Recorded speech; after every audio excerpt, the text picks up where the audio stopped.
Bonjour et bienvenue dans ce calendrier de l'Avent Sophro by Hélène. Hier, on a parlé de changer le monde. Ok, Hélène, super, on fait comment pour changer le monde? Eh bien, pour changer le monde, on commence par changer son monde, son intérieur, faire la clarté sur ce qu'on veut vraiment, voir les intentions qu'on y met tous les jours, quelles sont les actions qu'on pose pour changer les choses. Si on n'est pas satisfait de notre vie, de ce qu'on fait tous les jours, des gens qu'on voit, qu'on côtoie tous les jours, changer son monde, c'est changer son fort intérieur. Parce qu'à partir du moment où on réalise que nos pensées créent notre réalité, si je veux changer ma réalité, il faut que je change mes pensées. Alors, est-ce que j'ai plutôt tendance à regarder le verre à moitié vide ou à moitié plein? J'ai toujours été quelqu'un de très optimiste.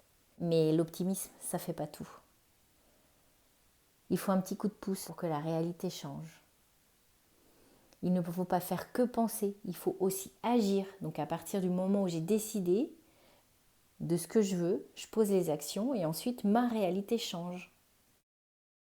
Par exemple, il y a quelque temps, j'ai décidé de ne plus être salarié, de ne plus être esclave de cette entreprise puisque c'est vraiment comme ça que je le vivais quand j'étais en burn-out. J'ai démissionné pour me reconvertir et derrière je suis indépendante. Et les jours comme hier où ma fille a besoin que je sois là, je suis là. Parce que le plus important, c'est ma famille. Ce sont mes enfants qui ont besoin de moi à cet instant T. Donc en posant certaines actions en amont, j'ai remis ces valeurs au centre de ma vie, j'ai remis ma famille au centre de ma vie. Et c'est ce qui permet aussi de changer le monde. Pour que ma vie corresponde, ma réalité corresponde à mes valeurs. Je me sens libre. Moi qui rêvais de liberté, j'ai fait en sorte d'être libre.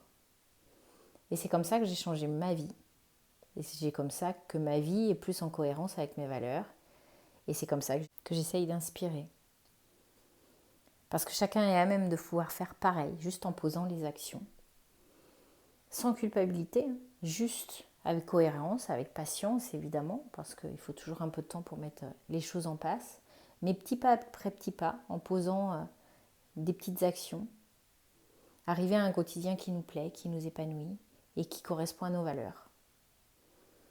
Voilà, donc il faut se poser un petit peu, réfléchir à qui on veut être, qui on veut devenir. C'est pas facile. Il peut y avoir un petit peu de déni, il peut y avoir un peu d'incohérence au début, mais petit pas après petit pas, réaligner tout ça pour enfin devenir soi. Et la finalité, je crois que c'est ramener un petit peu plus d'amour dans tout ça. Et surtout s'aimer plus.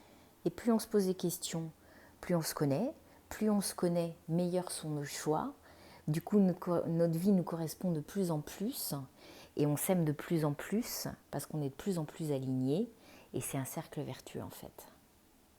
Ne sous-estimons pas le pouvoir des remises en question et des petits pas pour mettre en place les actions pour une nouvelle vie.